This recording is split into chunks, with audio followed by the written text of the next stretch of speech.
You are looking at a dream, not really my dream, but somebody's dream of the perfect receiver. Now imagine a kid, 16 years old, and he's looking at his electronic magazines of the early 70s, and he sees something like this. He starts to dream about it. It's all he can think about is trying to get his hands on a shortwave receiver, the ultimate receiver, his dream receiver. That's what this video is all about. Those dream receivers from the mid-60s to the mid-70s, when you didn't have to hunt around for shortwave stations because the whole world was putting up signals. And there was a lot of interesting signals to listen to, my friends. So you needed to have something so you could listen to those shortwave stations. And the way you did that was by begging, working, all kinds of gas pumping jobs, newspaper delivery, any way you could make money, mowing lawns. You did whatever you had to do to collect enough money to be able to afford your dream receiver. So your dream receiver might have looked a little different than mine. I had my eye on the boys' first book of radio and electronics, and for me, my dream receiver, at least my first one, was being able to build the Morgan Regen. Building a Morgan Regen was something very exciting, and even collecting the tube was a big deal. I remember going with my father down to a TV repair shop to try to find the 6BF6 rare valve to be able to build the receiver. And of course, before that time, all of the magazines had interesting tubes you wanted to get your hands on, like the Type 30 battery tube, or perhaps the 1H4 battery tube. These were the secrets to early regens in the 40s and 50s. But once I saw the Radio Shack catalog with the brand new DX150 in 1969, I had put my eye on my real dream receiver, the realistic DX150. So first of all, I realize that some of the radios I'm going to cover in this video are regarded as cult items, collector's items, special receivers to some of you. I'm bound to miss some details and select the wrong examples to show. Maybe you will see your dream receiver and maybe not. Would you please cut that out? I'm covering that very exciting time between maybe 1957 and 1972, which is a big period of change in electronic design, construction, and manufacturing. We shifted from old-fashioned point-to-point tube socket wiring to circuit cards with solid-state components, and from domestic manufacturing to offshore manufacturing, specifically more and more Japanese manufacturing. Where did I find all these pictures? Certainly, I do not own many of these receivers. I did not take many of these pictures. I grabbed them out of scans of old magazines and from many online sources and did some Photoshop work to try to clean them up for the video. Here's a few of the sites that I stole from, and thanks guys. We're starting with the early entry-level regens, and I would be attacked if I did not start with that cult classic, the Allied Knight Ocean Hopper. It was hard to beat these shortwave regen kits for the price and fun of learning. And by the time you turn 60, you can figure out how to solder those plug-in coils without melting the pins. More capable receivers like the Knight Space Spanner and Lafayette Explorer Air are also AC/DC 3-tube sets, but they add a speaker and substitute a double triode, and you get a little more audio gain. My buddy Dwayne had a Space Spanner, and it was a hot receiver, and even usable on 80 and 40 meters for CW. These 3-tube off-the-line regens are a ball, and all very similar to one another. The Explorer Air and the Globe Patrol, wonderful little radios to play with. Heath makes a competitor in the GR81 and adds a power transformer for safety. As far as I know, Heath never produced a kit with off-the-line, somewhat dangerous approaches that Hallicrafters and others used. Several of us in electronics shop built the Graymark kits in high school. These were a lot of fun, very educational. The Knight Spanmaster brings a hot 6BZ6 pentode style regen circuit with a band spread and a power transformer into the game. And yes, I got one of these cheap Sears imports before I got the DX150. My parents gifted it to me for Christmas. It was very cute, 5 transistors, just like a pocket radio circuit, but it took plug-in coils, one for the oscillator and one for the antenna tuning. Very awesome. I even built a little BFO for it eventually.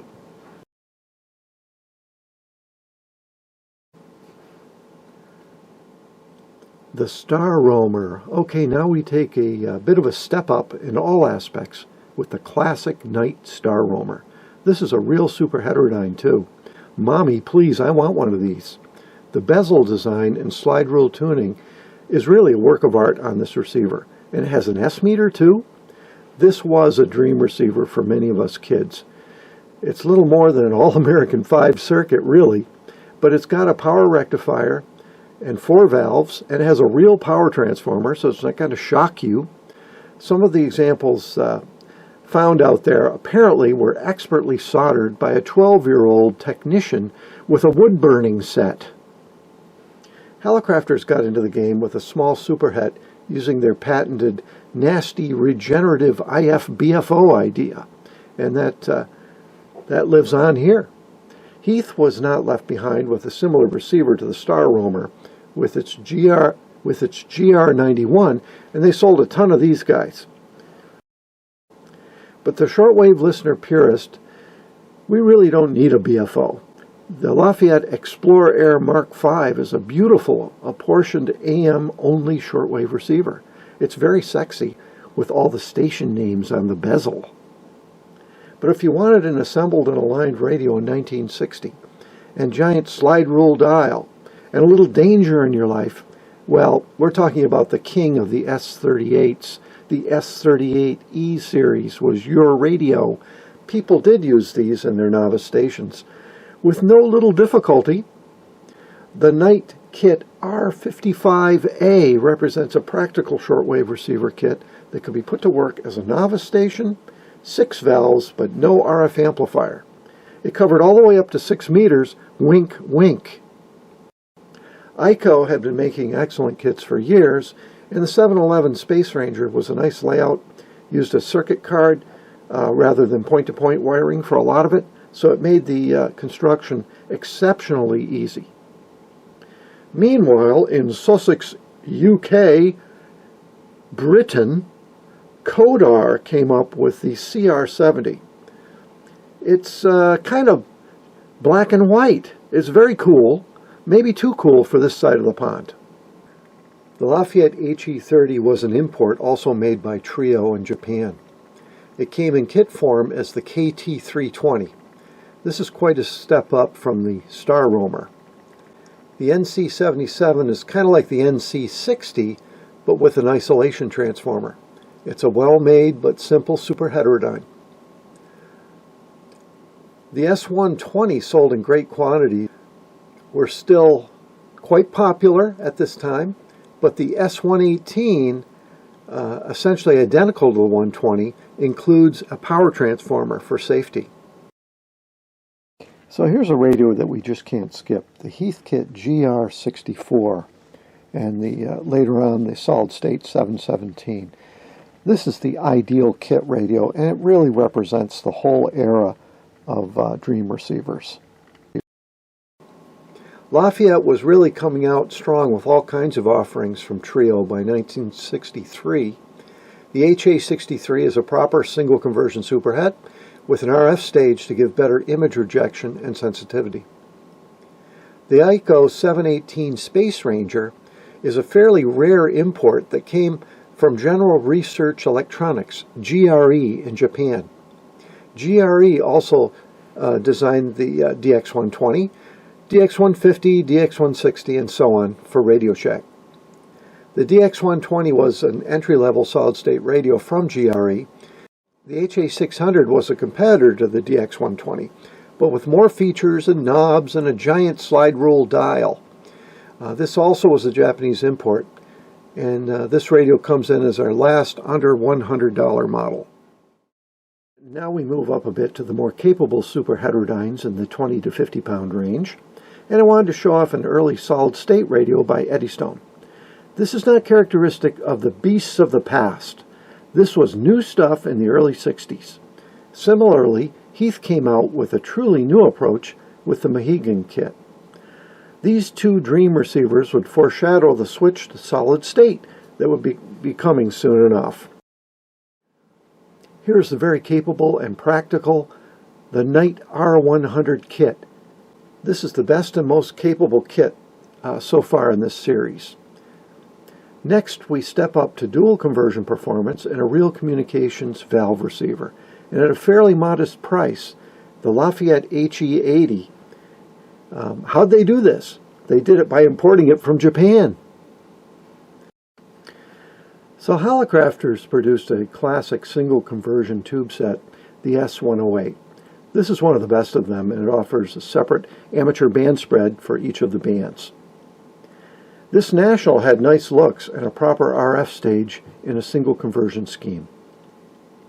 Banking on the success of the S-120, a solid-state unit was offered. Next, Radio Shack works with the realistic Japanese factory to develop what would become a dominating entry-level series with the DX150, DX160 platform. Even my first-generation all-bipolar radio was an excellent single sideband receiver, with a diode, full-ring, balanced product detector, completely usable on 15 meters, and with a few images showing up on band 4. I worked my first DX on 15-meter novice with this radio. The Japanese trios were very popular in Europe. This was a fantastic value valve receiver, and it ends this class of fairly capable and reasonably priced dream receivers. Trio would eventually become Kenwood.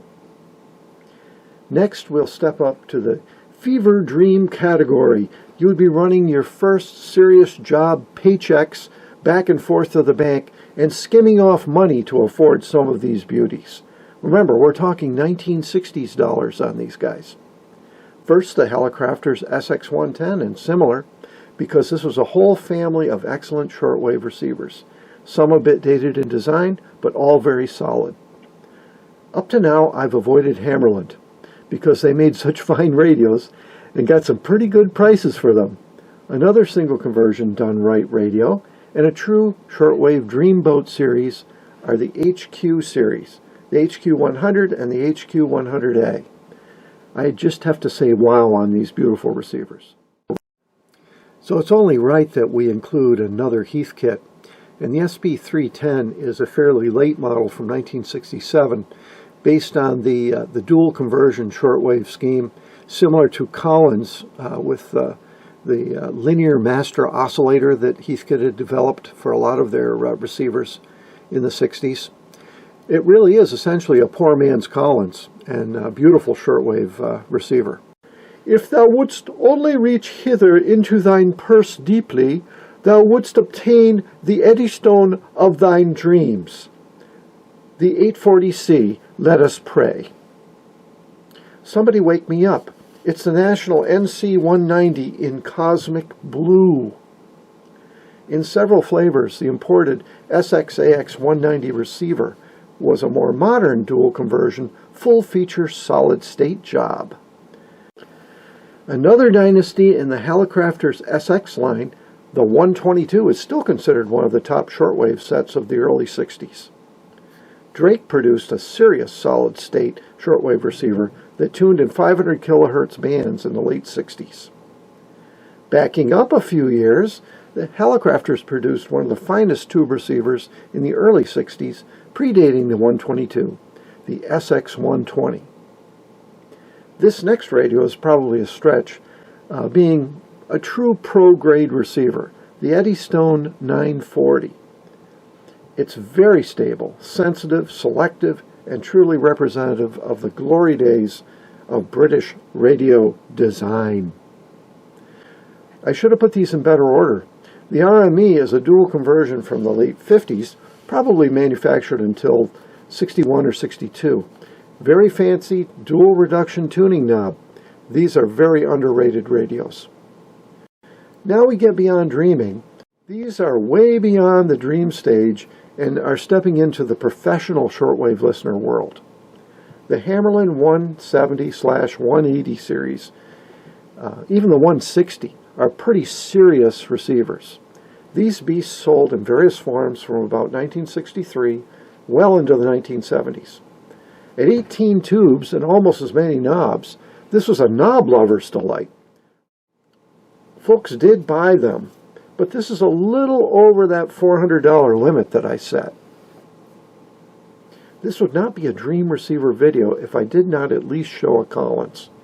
The 51S family had no compromises for the discerning shortwave listener. It does not need a lot of knobs because of its dual and triple conversion optimization scheme. It just works.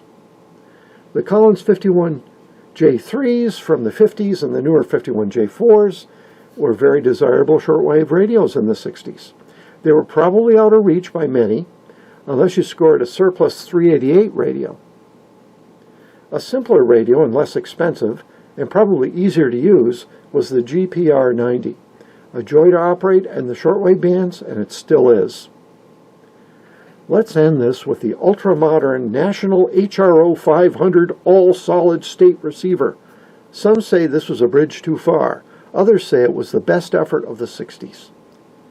You will notice that I deliberately avoided the very popular valve and solid-state portables that were so prevalent in the era.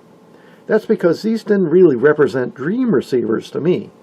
Well, I did have a very nice West German Grundig portable given to me, and it was a wicked cool receiver. But call me selfish, I just don't consider these to be dream receivers. I will allow a few to be seen. Here are some classic representations of some of these sets. Some are quite high-end and would be found only on yachts or in fancy living room bars in Europe. Okay, enough. Let's anchor this discussion.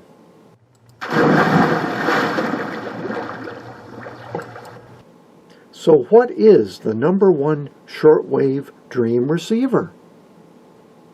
No! No, no, no, no, no, no, no, no, no! Jog on. Not on your life, mate. Nine, nine, nine, nine, nine, nine, nine! Would you please cut that out? Wow, that was just wrong, Jeannie. Stay in this bottle. I can't believe she did that. Hey, I hope that you were able to see your dream receiver in this little video.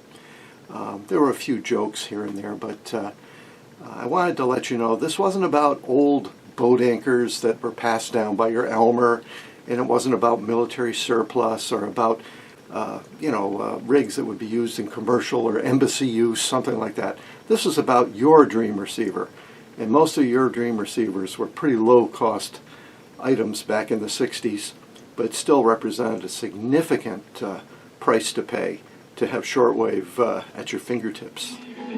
So, if I didn't bring up the R390A in this video, there would be some people that would be complaining. But the R390A is not a dream receiver. It's a professional grade receiver, and well out of the reach of the kids of the 60s and 70s. So I hope you guys have enjoyed this little walk down memory lane with the dream receivers of the mid-60s to mid-70s. And thanks, as always, for watching the Microwave One channel.